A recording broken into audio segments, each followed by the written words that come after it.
Hello, everyone. Just want to make a brief video about this week's readings, which are two BER cases, which really have to do with first canon issues and different situations and different ideas about what the engineer's obligations are in a case where their client or employer is engaging in something which may be detrimental to the public health, safety, and welfare.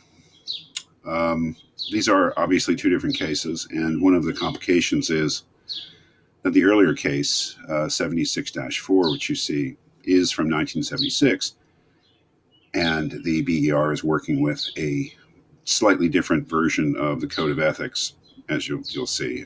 But essentially, the same issue is there. And the issue of the engineer's responsibility to hold paramount the health, safety, and welfare of the public. These are two different cases with two different sets of facts. The first one here is 76-4, has to do with an engineer who was doing a job for a company involving the discharge of waste into a public waterway. Is, I would say, fairly straightforward.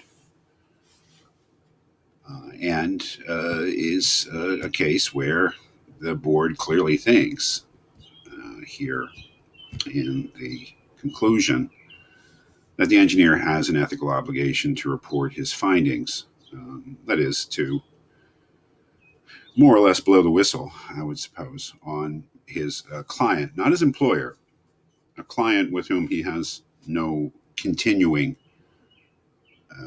relationship, but was in the past commissioned to do this study, which, as you see, was canceled and under suspicious circumstances. And really, it's a fairly straightforward case. And I think that the board clearly, you have to read it. You have to see what the reasoning is, but clearly thinks that the engineer has a first canon responsibility, which would outweigh any other considerations. Obviously, what we would call now, in the modern version of the NSPE Code of Ethics, his or her fourth canon responsibilities to act as a faithful agent or trustee of his client.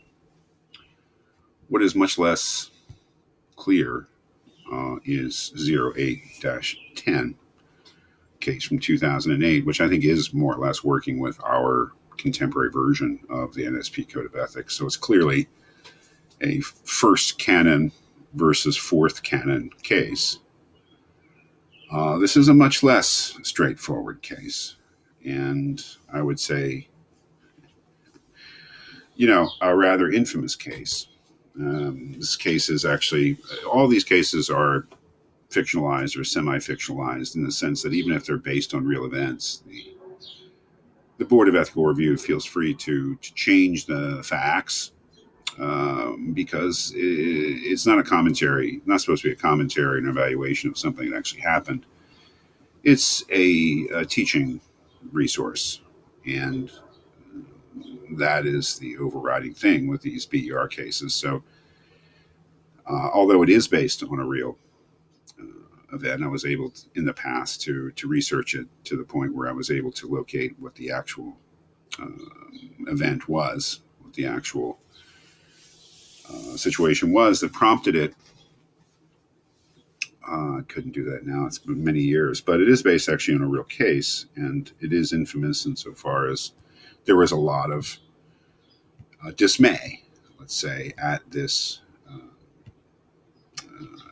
decision. I don't think that the board ever reversed the decision, but they considerably qualified it. But that's not really our concern here. The concern here is with the facts, with the discussion, with the references to the code, and with the ultimate decision that the board made, having to do with this engineer who had legitimate concerns about the safety of a product that their company was making, and that eventually was released and was in use, a medical respirator, had legitimate concerns about the safety of this product and brought that to the attention rather forcefully uh, to their employer. I think that the first inkling of something or the nature of this decision comes in the form of the question. If you see, the question that's actually asked is always very important because that is an indication of what the board actually thinks is of ethical relevance or most ethical relevance. And that question is this: was it ethical for engineer A to indicate that if prompt measures are not taken to correct the problem, he will be compelled to report the matter to an appropriate federal regulatory agency? It should be obvious that they are taking a certain approach here. The question is not whether MedTech, the employer, is being ethical in what they're doing. The question is not whether engineer A's concerns about the safety of the product are legitimate. The question is about what he did, uh, how he handled it, and they obviously think that he handled it wrong, and they give they give their reasons, and you have to see what those reasons are. And the discussion of the discussion section of a BER decision is always the most important. That is, they state the facts. They give the references to the most relevant parts of the code that are actually in play here, meaning basically the parts of the code that might have been violated by the engineer. And at the end, they give their decision, their answer to the question, what they, um, whether or not they think the engineer acted unethically. But the most important thing here really is the discussion, because the discussion is their argument in support of their decision. So it's the reasoning that they actually use to reach a decision, and that's always something that needs to be very closely scrutinized. They give their reasons for thinking that um, that engineer A actually acted unethically in this case, and it's important to see what they actually say. That is, in what way supposedly he acted unethically, and what their reasons are. You know, I think that ultimately that the conclusion in this case is an interesting contrast with the conclusion in the first case. Um, that is, that similar circumstances or similar situation insofar as it's clear that the health, safety, and welfare of the public is at risk.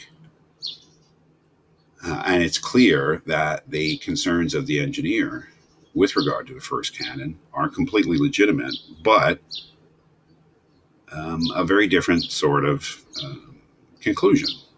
And as the board looked at the last case and said, well, the engineer has a clear first canon obligation to make what he knows publicly known. Here, they do not say that. And they don't even weigh in as to whether or not the engineer has any obligations to blow the whistle to make things known. The case really is about how the engineer actually deals with his concerns. And the conclusion is that the engineer dealt badly. The engineer acted unethically in the way that he handled it. So we have two very different approaches to a fairly, broadly similar situation, and raises all sorts of questions about the BER. Obviously, well, not obviously. One case is in 1976. Another case is here in 2008. So there's no doubt that the people who actually are doing the deciding, the people who will make up the board, has changed. I'm sure there's nobody left from '76. So it's, on the one hand, yes, the membership of the board is constantly changing, but it does raise the issue of whether the board is consistent in its handling of these sort of cases. But then again, that has to be judged by paying very careful attention to the arguments that are actually presented. So these two cases are obviously first canon cases. We are doing the section of the course where we are concentrating on the first canon, trying not only to understand what the first canon is, but how it's to be applied.